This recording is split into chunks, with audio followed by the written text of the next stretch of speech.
Hello and welcome to another quick maths tutorial. This might not be very fast. I might split this up into two parts.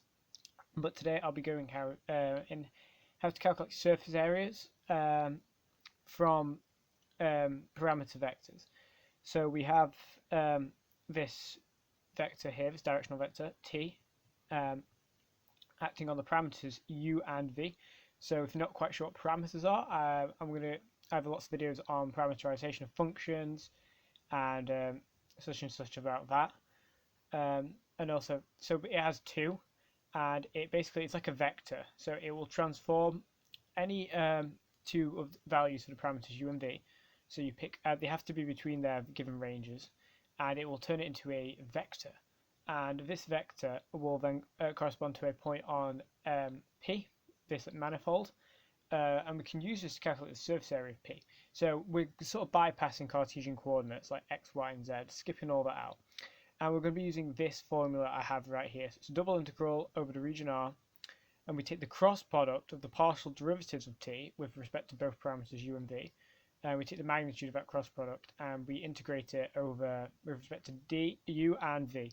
And the bounds of these integrations, because they're definite integrals, will be the boundaries of the parameters u and v, respectively. And it doesn't matter which order we do it in. So let's start off. This is going to be quite a lot of working. First off, we're going to take the partial derivatives. So of t with respect to u. So first off, here is our t as a vector, if you're not so sure clearly. So I'm going to basically here the I component is minus 4u plus 3v. So we're going to integrate that with respect to u, and we hold these constant. So basically the 3v is completely constant, so that disappears, and the minus 4u just becomes minus 4. So we're going to get minus 4 here as for the part, and for the I component, so the j component, we have 2v. Again, v's are completely constant, so that's 0. And for the k component, u plus 2v. 2v is constant, and the u becomes a 1. So that is our that's that as a vector. And we'll do the same for v. What's its partial derivative? So integrating I again, minus 4u plus 3v. The minus 4u is constant. So, and the 3v becomes a 3. The 2v just becomes a 2, and the u plus 2v, the u is constant, and 2v just becomes a 2 again. So here we go. So we can sort of substitute these two in now, these two vectors. We can take their cross product and get its magnitude. I don't know the angle between them, and I don't really want to work that out, because to work out the magnitude of cross product, we multiply the magnitudes of these two vectors multiplied by the sine of the angle between them. It's a measure of how perpendicular they are. I don't really want to do that, so I'm just going to work it out, the actual vector that this results to, and take its magnitude, which I think will be easier. So first off, we set up a matrix, and we're going to take the determinant of this, which I'm using straight lines, and we put in the unit vectors I, j, and k on this first row. So I, j, and k, and then we do the first one we're crossing, so dt du, minus 4, 0, 1, put in its elements. Then we put in this 3, 2, 2 for the second vector, and we calculate the determinant of that. So for the first thing here, we're going to multiply it by the determinant of basically the 2 by 2 matrix left over if we eliminate the row and column of this element here. So don't look at this, so it's just these four left over. So it's I times the determinant of 0, 1, 2, 2. Minus, because we have a change of sign for the second one, line through j, and we're left with minus 4, 3, 1, 2.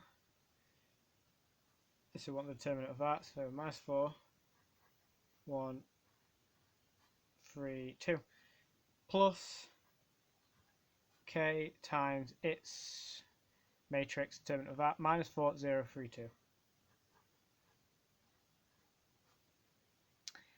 Okay, and basically, determinant of this, leading diagonal product is 0 minus 1 times 2, 2, so we have minus 2. So it's minus 2i. So right, this is a vector. So minus 4 times 2 is minus 8. Take away 1 times 3, that is 3. So minus 8 minus 3 is a minus 11. So it's minus 11 lots of j, so plus 11j. So we're going to write 11 here. And for here, minus 4 times 2 is minus 8. Again, times 3 times 0 is 0, so it's just minus 8. So it's minus 8k. And basically, I want the magnitude of this vector here. So that will be the square root of 2 squared plus 11 squared plus 8 squared. I'm ignoring sign because they're all going to be positive after being squared. 2 squared is 4, 11 squared is 121, 125 plus 64, 29. Square root of 189. That is the magnitude of that vector there. Basically, we're going to integrate square root of minus 189 with respect to u and v. Doesn't matter which order. Okay, I'm running out of space a bit here, but let's say we want to do it with respect to u first. So our bounds of u are from 2 to minus 2. So basically, this antiderivative of this is just square root of 189 u. Evaluated from 2 to minus 2. So we plug in 2 and minus 2. So we get 2 lots of that minus 2 lots of that. So that becomes plus 2 lots of that. So we get 4 lots of square root of 189. And we're integrating this right here with respect to v. So we pick its bounds 4 and minus 1 of 4 lots of square root of 189 dv, which becomes, I think I might have to go up here if not, but well, again, we just add the v here, we just increase the power of v by 1 from 0 to 1, so 4 square root of 189 v, evaluated from 4 to minus 1.